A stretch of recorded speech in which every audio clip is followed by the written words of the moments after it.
A lot of the coverage of director Christopher Nolan tends to focus on the mechanics of his storytelling and his thematic preoccupations.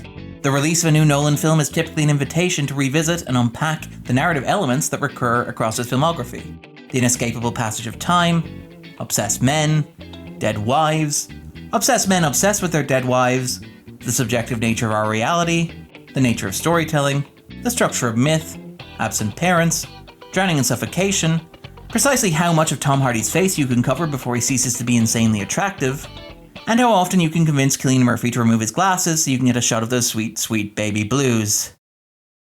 Yeah, that's the stuff. Quick sidebar here. Drowning in suffocation may seem like a bit of an odd fit with the other items on that list there. To help me unpack why Nolan might be interested in the recurring motif of suffocation and drowning, I've asked special guest co-hosts Al Pacino and Robert De Niro from one of Nolan's favourite movies, Heat. You know what that's about? Yeah, haven't enough time. Ah, of course it's about time. That tracks. Second sidebar. There's probably something to be written or discussed about Nolan's use of soft boys in his films, and particularly the way in which he leans on homoerotic tension between male leads, such as between Arthur and Eames in Inception.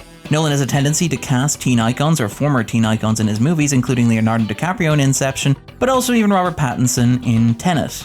For a director whose films are traditionally considered to be hypermasculine or excessively macho, this nod towards the teenage female gaze is interesting.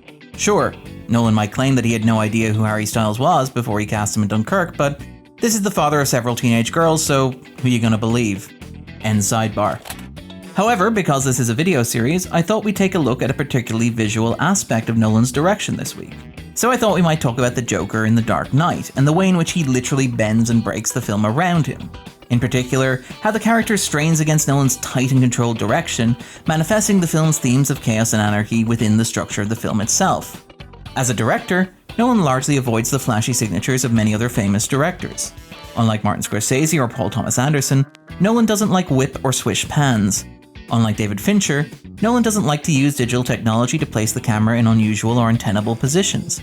Unlike Michael Bay, Nolan doesn't tend to layer his shots with contrasting movement to disorient viewers in what we've come to know as Bayhem. Unlike Steven Spielberg, Nolan doesn't like long takes. That last one is perhaps the most revealing. It's hard to think of a single long take within a Nolan movie. Even shots that feel like they should be long takes, such as the rotation of the corridor in Inception, often cut quite early. Nolan has a remarkably low average shot length compared to many of his contemporaries, meaning that his films often cut quickly within scenes. Long takes typically serve to overwhelm the audience, turning on a fire hose of information as the camera guides the viewer through a scene. The famous long take in Goodfellas is designed to overwhelm the audience with the opulence of Henry Hill's life. The artificial long take in Birdman is designed to leave the audience questioning the nature of their reality. Even more recently, the sweeping long take of the start of Antebellum is designed to throw the audience into the chaos of the plantation without anything to anchor them. Cuts and edits allow the director to refocus the audience's attention, to say that this is important, or this is not important. Nolan very firmly controls the information that he gives to the audience through his edit. Much has been made of Nolan's gift for exposition, with at least, let's say, half of Inception dedicated to characters explaining the rules of the world they inhabit. However, Nolan also imparts this information visually. This is most obvious with his use of insert shots, which exist to provide clear and concise chunks of information that the director controls and the audience consumes. You can crash on the couch. It's comfortable. Oh, well, it depends on if he's here in town or if he's... Controlling the flow of information to the audience is key to Nolan's directorial style. Nolan has been criticized for failing to adhere to what is known as continuity editing, the standard cinematic grammar of editing action scenes. However, his frequent collaborator, editor Lee Smith, has explained that Nolan will screen action sequences for audiences, then ask them questions to ensure that the scene is legible to them. Similarly, Nolan has been criticized for his framing and composition, especially when working with IMAX cameras. However, a lot of these criticisms overlook the fact that Nolan designs those shots so they are legible to audience members who may be watching standard widescreen cuts of this on DVD. This clarity allows Nolan to use editing in interesting ways and in the service of complex plots. More than that, he's able to bring audiences along with him. The Prestige cuts constantly across time between two competing accounts of events. Inception features action within dreams, within dreams, within dreams. I think? And it's somehow made $800 million worldwide? Interstellar is the only $700 million movie about the theory of relativity. In contrast, Endgame is a billion-dollar time travel movie whose internal logic is comparable to that of Austin Powers' The Spy Who Shagged Me. I suggest you don't worry about this sort of thing and just enjoy yourself. That goes for you all, too. Not that there's anything wrong with that. With that in mind, The Dark Knight is notable as Nolan's most linear film. Most of Nolan's films are subjective, placing the audience in the perspective of the characters and inviting us to experience time and memory as they do. The Dark Knight does not do this.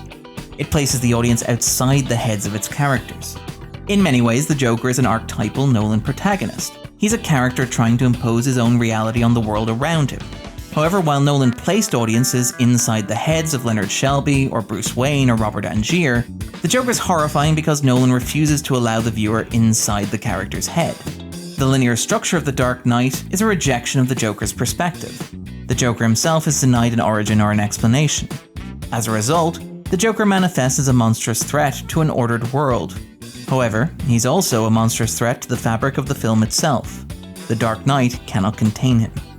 The Joker's reveal at the end of the film's opening sequence is one of the most iconic shots in Nolan's body of work, but it's notable that the take used is slightly out of focus.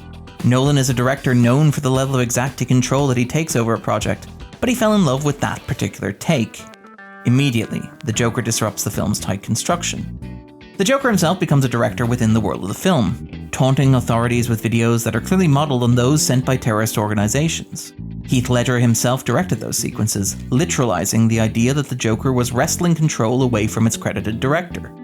Even when Ledger isn't directing, the Joker exerts a strong pull.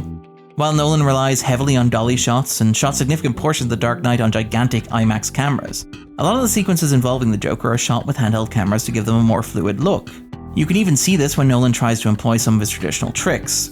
To pick an example, Nolan's very fond of arc shots circling his characters, often in conversation or while delivering exposition.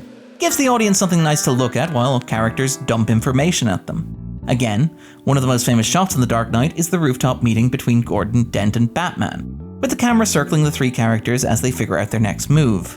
It is also notably one of the film's rare long takes. This isn't even the only example in The Dark Knight.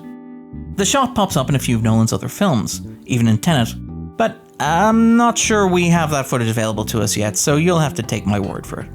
Anyway, when the Joker attacks Bruce Wayne's fundraiser for Harvey Dent, Nolan tries to employ that basic maneuver against the villain as he circles Rachel Dawes. But watch. The shot looks like it's going to emulate those other spinning shots until the Joker crosses over the camera's line of sight, at which point the camera starts spinning in the opposite direction. When the Joker grabs Rachel, we cut to a close-up of them wrestling for a second. "Look at me," the Joker commands. We cut back to the camera circling around the pair, however it's reverse direction again, and is going even faster, throwing the audience even further off balance. One of the nice, subtler touches of this sequence is the way in which Maggie Gyllenhaal plays the confrontation, trying not to look at the Joker, trying to look away from him, as he tries to force her to look at him. That's the drama here. The Joker's trying to seize control of the narrative, trying to force the characters to see the world the way that he does. In doing so, he tries to take control of the film from the inside, and to control the camera's gaze, as the film struggles against him. The central ambiguity of The Dark Knight is whether the Joker wins at the end. Narratively speaking, the two fairies decline to destroy one another at the climax, disproving the Joker's cynical assertions about human nature. However, Harvey Dent is disgraced. Batman and Gordon are forced to lie to preserve Harvey Dent's reputation, a decision that will have dire consequences in The Dark Knight Rises, and effectively handing the Joker a moral victory, even if he doesn't know about it yet. At the end of The Dark Knight, the Joker has fought Batman to a stalemate, the unstoppable force and the immovable object. However, the film is still literally caught in the Joker's gravity. One of Nolan's trademark shots is the classic barrel roll, in which the camera rotates and the world seems to spin.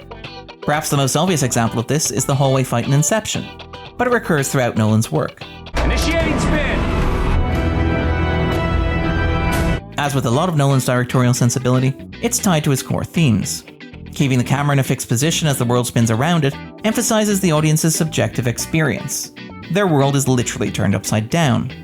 It's not a subtle way of communicating this idea, but it is effective nonetheless.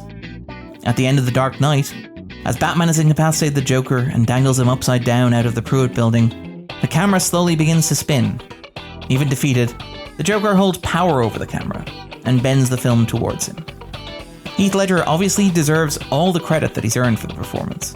However, one of the reasons the Joker works as well as he does is because the film is structured to play off him so aggressively. The Dark Knight has to be structured as tightly and as linearly as it is, if only so that the Joker can hijack control of the narrative and truly, well, introduce a little anarchy. I've been Darren Mooney, and this has been In the Frame.